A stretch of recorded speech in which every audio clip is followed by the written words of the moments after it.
gejolak yang lebih besar, karena kalau airnya masih banyak itu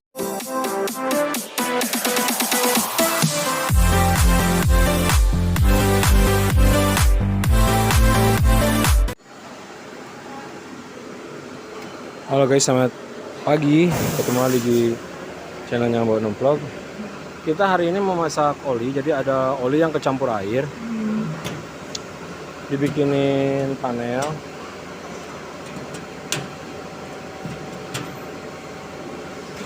Panel sederhana sih, door starter disebutnya.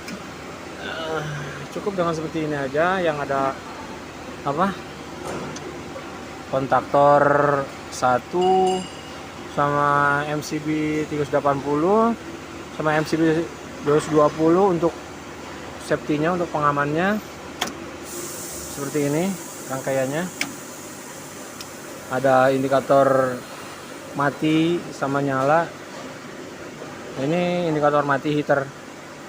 Nah, ini untuk kontrol heaternya, temperatur kontrol. Ini on off-nya.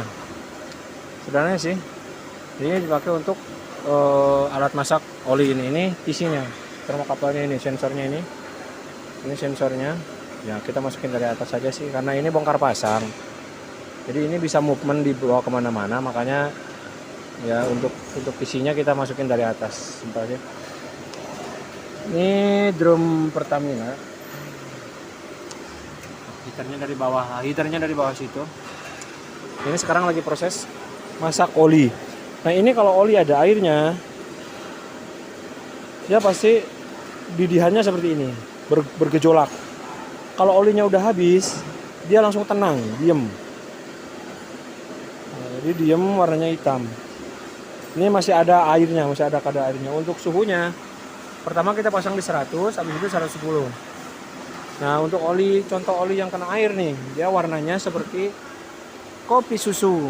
Idealnya kan oli itu warnanya nggak seperti ini kan.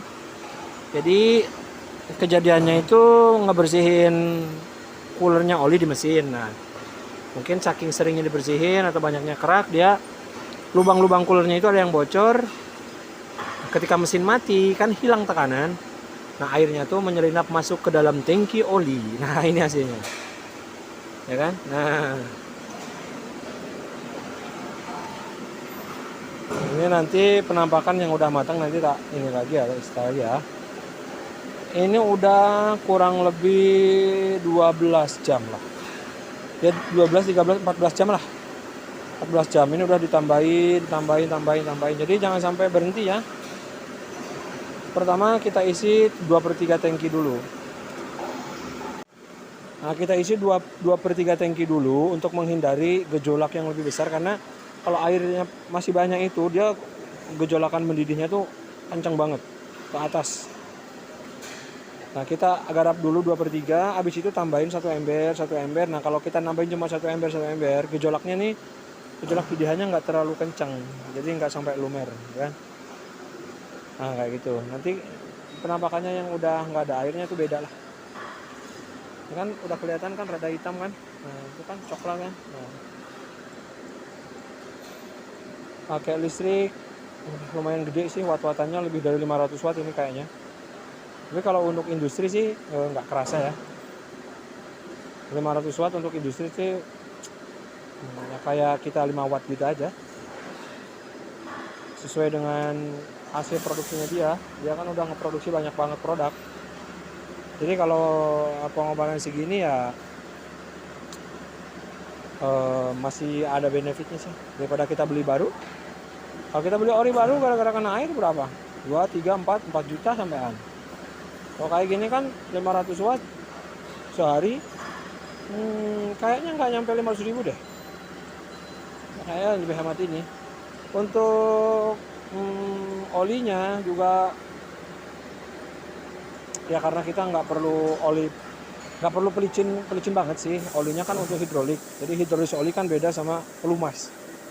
Kalau hidrolis oli cukup dia titik lumas kecil nggak apa-apa. Kecuali kalau untuk mesin dalam pergerak mesin kayak motor itu kan ya pelumasnya harus banyak, elastisitasnya harus bagus.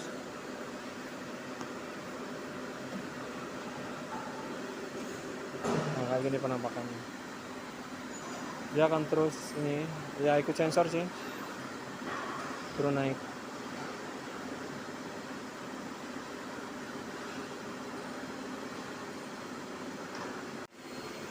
Nah ini guys, penampakan yang udah mulai rada mateng dia tuh, gejolaknya nggak terlalu banyak ya. Ini masih belum 100% sih, dia masih ada kadar airnya dikit sih. Kan nanti kalau udah hilang tuh dia gelembungnya tuh nggak gede-gede kayak gini, gelembungnya kecil-kecil, tenang. Ini udah mulai rada tenang ini. Nah, jadi kalau udah ini lumayan panas ini 110 derajat. Nah ini gelombangnya gejolak nggak terlalu ini kan. Ini udah udah mau matang, bukan matang sih, udah mau hilang airnya.